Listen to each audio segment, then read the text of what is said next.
প্রতিবন্ধী তরুণীকে একা পেয়ে বাগানে ধর্ষণ, বিচারের দাবিতে পুলিশের দ্বারস্থ মা ও পরিবার। লিখিত অভিযোগের ভিত্তিতেই রাতেই গ্রেফতার দুই অভিযুক্ত। বাড়িতে কেউ না থাকার সুযোগে এক শারীরিক ও মানসিক প্রতিবন্ধী তরুণীকে বাগানে নিয়ে গিয়ে যৌন ধর্ষণ করার অভিযোগ উঠল দুই যুবকের বিরুদ্ধে। নির্যাতনের শিকার তরুণীর মা ইতিমধ্যেই থানায় লিখিত অভিযোগ দায়ের করেছেন। এই ঘটনার জেরে তীব্র চাঞ্চল্য ছড়িয়েছে শান্তিপুর থানা এলাকায়। তরুণীর মা জানান, গতকাল তার মেয়ে ও ঠাকুমা বাগানে গিয়েছিল। ঠাকুমা ছাগল চড়িয়ে আগেই বাড়ি ফিরে আসলেও তরুণীটি সেখানেই থেকে যায়। মা পেশায় সরকারি রাস্তার কর্মী হওয়ায় ঘটনার সময় কাজে গিয়েছিলেন। রাত আনুমানিক 8টা থেকে 9টার মধ্যে কাজ সেরে তিনি বাড়ি ফেরেন। তখন তিনি প্রচণ্ড জ্বরে আক্রান্ত হয়ে লেপ মুড়ি দিয়ে শুয়ে পড়েন। এরই মধ্যে তাদের পরিচিত এক নারী বাড়িতে আসেন এবং জানান যে ওই তরুণীর সাথে কিছু খারাপ কাজ করা হয়েছে। প্রমাণ হিসেবে ওই নারী তার মোবাইলে তোলা কিছু ছবিও দেখান। নির্যাতিতা তরুণীর মায়ের অভিযুক্তর নাম কটা এবং মিঠুন। তবে তারা ওই এলাকার বাসিন্দা নয়, অন্য অঞ্চলের ছেলে। ঘটনার পর মেয়েকে জিজ্ঞেস করা হলে সে অসংলগ্নভাবে কথা বলেও বাগানে যাওয়ার বিষয়টি স্বীকার করে। পরবর্তীতে মোবাইলের ছবিগুলো দেখার পর মায়ের মনে আর কোনো সন্দেহ থাকে না। ভুক্তভোগী তরুণীটি বিশেষভাবে সক্ষম। তার মায়ের বক্তব্য অনুযায়ী মেয়েটির মাথায় সমস্যা রয়েছে এবং শরীরের দিক থেকে পঙ্গু হওয়ার কারণে সে খুঁড়িয়ে খুঁড়িয়ে হাঁটে। সে নিজের মনের ভাব বা ঘটনাটি গুছিয়ে বলতেও অক্ষম। এই পরিস্থিতির সুযোগ নিয়েই তাকে একা পেয়ে জঘন্য অপরাধ ঘটনা হয়েছে বলে অভিযোগ।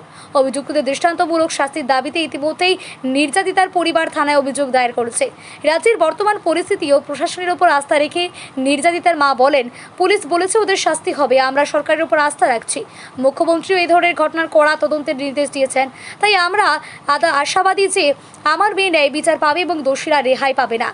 পুলিশ ঘটনা তদন্ত নেমে অভিযুক্তদের দুইজনকে গ্রেফতার করেছে। তাদের বিরুদ্ধে আইনি ধারা লাগু করে সোমবার আদালতে তোলা হবে। পুলিশ সূত্রে খবর, ধৃত দুই ব্যক্তির নাম সুব্রত সরকার, তার বাড়ি ফুলিয়া বেলগৌড়িয়া এলাকায়। অপরদিকে অপর ব্যক্তির নাম মিঠুন বিশ্বাস, বাড়ি ফুলিয়া বয়রা পুমলিয়া এলাকায়। মানে অভিযোগ কি? অভিযোগ, আমার মেয়ে বাগানে গিয়েছিল, ওর ঠাকুমা ছাগল চড়াচ্ছিল। এবারে ওখানে ও ঠাকুমা বাড়ি চলে এসছে, ছাগল নিয়ে ও ছিল। আমি বাড়ি ছিলাম না, আমি কাজে গেছিলাম, রাস্তার কাজ করি সরকারের। সে কাজের থেকে আসলাম, তখন কটা বাজে, এই 8টা কি 9টা বাজে রাত। বাড়ি আসলাম, এসে প্রচণ্ড জ্বর এসছে, দিয়ে আমি লেপ ঢাকা নিয়ে শুয়ে আছি। তারপরে ওই দিদি গেল আমাদের বাড়িতে। কে দিদিটা বলতে? ওনার নামটা ঠিক আমি বলতে পারছি না। প্রতিবেশী না। আচ্ছা। এবার আচ্ছা, দিয়ে তারপর উনি দেখে মানে মোবাইলে কটা ছবি তুলেছে, তুলে গিয়ে আমাকে তুললো, বললো দিদি তোমার মেয়ে কি হয়েছে আপনার মেয়ের সাথে? মেয়ের সঙ্গে বলে মানে অন্য খারাপ কাজ করেছে। কারা করেছে জানেন?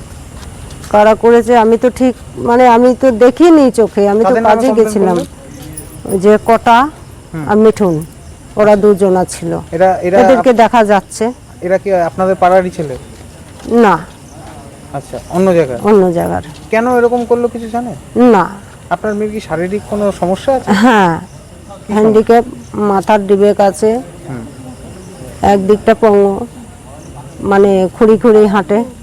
আচ্ছা, তাহলে কি মেন্টাল অবস্থা? ওকে একা পেয়ে এই সর্বনাশ করেছে? হ্যাঁ, একা পেয়ে ওকেই করেছে।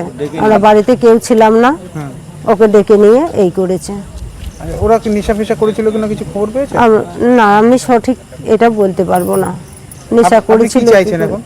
আমি শাস্তি চাইছি। কার কার নামে কমপ্লেন করলেন? মিঠুন আর কটা। এই মানে আপনার মেয়ে কি এই বাগানেই এই কুকর্ম করেছে? হ্যাঁ, বাগানে কুকর্ম করেছে। মেয়ের কাছে শুনেছিলেন পরে যে কি হয়েছে ঘটনা? মেয়ে তো ঠিক বলতে পারে না, ভালো মতন কথা বলতে পারে না। বলছে হ্যাঁ বাগানে গিয়েছিলাম, ও কি বলে কিছু করেনি, শুধু এরমেই বলছে। তারপরে কিন্তু মোবাইলে এগুলো দেখে আমার বিশ্বাস হলো। আপনারা এখন কি চাইছেন? আমরা এখন শাস্তি চাইছি। থানায় কমপ্লেন করলেন? হ্যাঁ, থানায় কমপ্লেন করলাম। পুলিশ কি বলল? পুলিশ বলল ওদের শাস্তি হবে।